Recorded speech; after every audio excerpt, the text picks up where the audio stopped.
beauties, welcome to Reads and Feels, my weekly book talk where I talk about the books that I read. Let's just get straight into it. You guys, I didn't like it. In the beginning, it was interesting because I thought a lot of stuff is going to happen. You know, I got a feeling of the storyline and I said, I think it's going to be interesting. It's a little mysterious. These people are mysterious. I feel like it didn't really give me anything. And I was so confused in the end. Like, I still have questions. Like, who the fuck is really the neighbors? You know what I'm saying? And like, what really happened? There was all these things that happened and it didn't give me an answer. Like, Corinne, what happened to her? Who really killed her? Who was she talking about when she was saying the neighbor? Which I feel like the neighbor it's probably like just the whole group, not a specific neighbor, but it doesn't specify that. And then the little girl Victoria, are her parents really gone or not? Which I feel like they are. What happened to them? You know, I wanted answers of what happened to these people, how they got there, maybe like a little background. And then with Finian looking different every single time, I thought that was going to explain it as well, or was she really tripping? It was just so confusing. And then Nadine,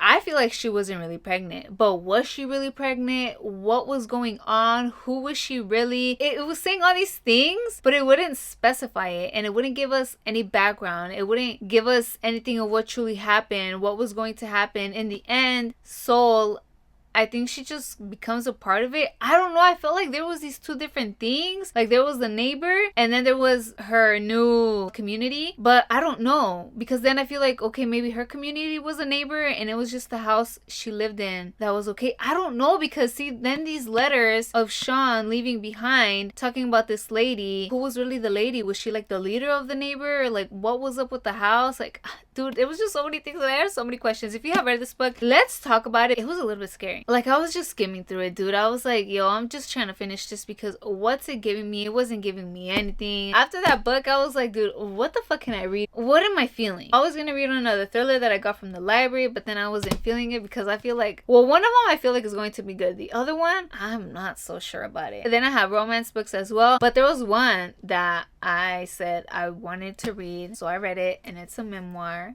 19. I guess 14 is the prequel, and I didn't read that one. But I feel like, I mean, you could read it because there's other stuff that happened in the past, like more of what her dad does to her, dude, which is crazy. He SAs her physically, emotionally, and I'm like, so I feel like the first one is about that. She talks a little bit about that, what happened to her, how she thinks it started at 9 years old, but she thinks it started way before that. And I think it was like at 13 or 14 where it stopped. But he was still so weird, dude. But this talks more about recovery and addiction. And oh, I think I'm going to start crying. The tears are coming in. And I really related to it because I used to abuse of alcohol. I was an addict before. I used to smoke weed, I used to drink alcohol, and I used to do coke. There was different things I went through, the way I grew up, and it was just so many things. And that was also my way to escape. I saw myself, you know. I didn't cry while reading it. Once I finished it, when I closed the book, I started sobbing because it was just like my life flashing. You know, I was getting these flashbacks, reflecting in a way. People think it's all fun and games, drinking, smoking, doing all these drugs, going out partying, nothing's going to happen. And that's how I was. But it's not all fun and games. It really messes you up. That is not the solution. That is not the way to go. It doesn't heal anything. You're just making it worse, and it's going to be harder for you to actually deal with yourself, confront yourself, change for the better, to start loving yourself. It's my sober journey, but I like to call it my self-love journey because I stopped because I started to love myself. Doing all those things, that's not loving yourself. You're harming your body, you're harming yourself, you're hurting yourself. And people think that you can just easily quit. You can't. It's different for everybody. I didn't go cold turkey. I didn't just quit everything. It was a process, and I did it alone. I didn't go to rehab. I didn't get help from other people. I did it alone, and I know she went to rehab. People were telling her to change, to be better for herself, but it's really on you. You know, it's when you decide you've had enough, and when you see your life and you're like, I want better, and you start doing better. And that's what she did, you know? And that's the thing what I did too. You really have to change for yourself. You can't change for nobody. If you've ever struggled with any type of substance, alcohol, if you're still struggling, I feel for you and I hope that you get better. Start loving yourself. I struggled, you guys, and it is tough. And it's one of my biggest achievements because it's so tough. People think it's literally fun and games. I felt hurt. It's something that people make fun of. Like, people ask me, why are you sober? You must be boring, this and that. But they don't know, they don't know my past. They don't know my story. They don't know what I've been through. People say, oh, you just didn't know how to handle your liquor. It's all these things, to be honest. I am so proud of myself. Like, I got this feeling after, like, I'm so proud of myself for going sober, for doing it alone, because I'm here right now. I'm in the present moment. I'm happy. I'm so fucking happy.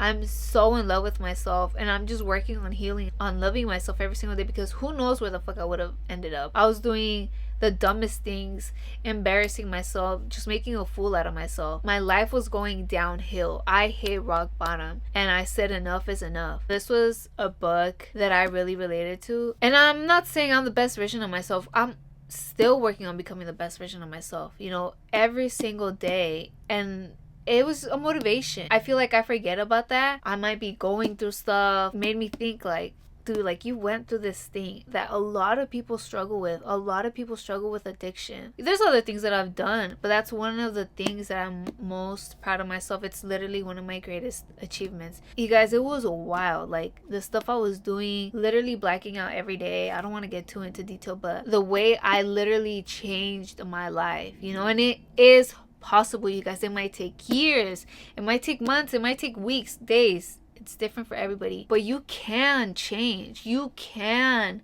quit using any drug. You can quit drinking alcohol. You can do it. I stopped drinking alcohol 3 years ago. I have been sober for 2 years. If you were to ask me 4 years ago if I would ever stop drinking, I'd say no. I literally didn't see my life without drinking alcohol. I never thought I'd be sober. I even thought, even if I don't drink like this how I'm drinking, I'll probably be drinking every weekend here and there. Once you're just clean from everything, not using any substance, not drinking alcohol, you see how good it feels, and you see how happy you feel. But it takes time, okay? Because you can quit, but it's the recovery process. And what I can tell you is, just have fun, to be honest. People get lost, they overthink because they don't know what to do, they don't know who they are. Have fun with discovering who you are, with loving everything about you, and just being your greatest supporter, showing up for yourself every single day. Set goals, long-term goals, monthly goals, weekly goals, but focus on it day by day. Because people say, okay, I'm gonna quit for a month, I'm gonna take a month break. And that's how I started. I said I was going to take a break. I didn't say I was going to be sober. But once it was a month, I was like, I like this. I'm feeling good. I can do this. Let me do another month. It was in the first year of me being sober where I said, I'm going to just be sober. And I'm not thinking about it like, oh, I'm sober. I'm loving myself. I just like to see it as my self-love story. And I feel like that really helped me a lot, because I look at it as I'm loving myself. Because people think of it as quitting something and not as gaining something. You're gaining your true self. You're gaining love from yourself. You're gaining so much more than quitting this one thing. I don't think I've ever read a memoir. And for this being my first memoir reading, I loved it. It's going to be out on October 14th. So I suggest you guys get it, especially if you guys are on a self-love journey, sober journey, if you guys have struggled with anything or are struggling. This is the other one I read, and boy did I have feelings, you guys. It was crazy when I stopped reading it, like when I literally closed the book at the end. The way I was sobbing, dude, like I feel like it was just something that me from 3 years ago really needed. Probably me a year in of being sober needed, especially because I did it alone, and I cut off all people that drink, smoke, do drugs or whatever, party. I'm literally like my only friend, and I'm mad at it, okay? And I'm open about talking about this. I talk about it all the time. I do have a podcast, Liz Talks Vibes, where I talk about it. I'm not ashamed, and I love to talk about it because I want to help other people with this. I've told my story, and I hope that it helps somebody, and I'm always sharing like what I did, what I'm currently doing. This was like I was talking to somebody about it, them telling me their story, me relating to it. Just somebody that went through similar things that I went through, that struggled with addiction. Will I read 14? I don't know. I kind of want to. I feel like it's gonna be a lot for me, but we will see. And currently, last night I started reading Scandalized by Kelly Kilburn, and it is the second book to a series. It's the heirs of the organized. It's a mafia romance, a mafia series. I read the first one last year, Weaponized, and I was obsessed with it, you guys. I am reading it on my phone, so that's why I don't have a physical copy or anything like that, but I will leave it right here. It's so good. It's 245 pages. I'm already at 158, and I feel like I'm going to finish it today. I really want to finish it today because it's so good. Like, it's so good. It's as good as the first one. I mean, I had to finish it to give you guys an overall, but I absolutely loved the first one, and that was the first mafia romance that I read last year, and I have been wanting to read other ones, and I didn't know when this one was gonna come out. That is my current read. Comment down below any memoirs that you love, that you have read, because honestly I'm trying to read something more like this. But yeah, what am I gonna read this week? I have other books lined up. Actually, I still have the library ones. I have to read the library ones. I'm gonna read those because then I'm just trying to read them. The other, dude, I don't even know. Thank you so much for watching. Make sure to like this video, comment something cute, comment something nice, comment what you're currently reading. Subscribe to my YouTube channel, follow me on social media. All of my social media links are down in the description box below. I'll talk to you guys next week. Bye.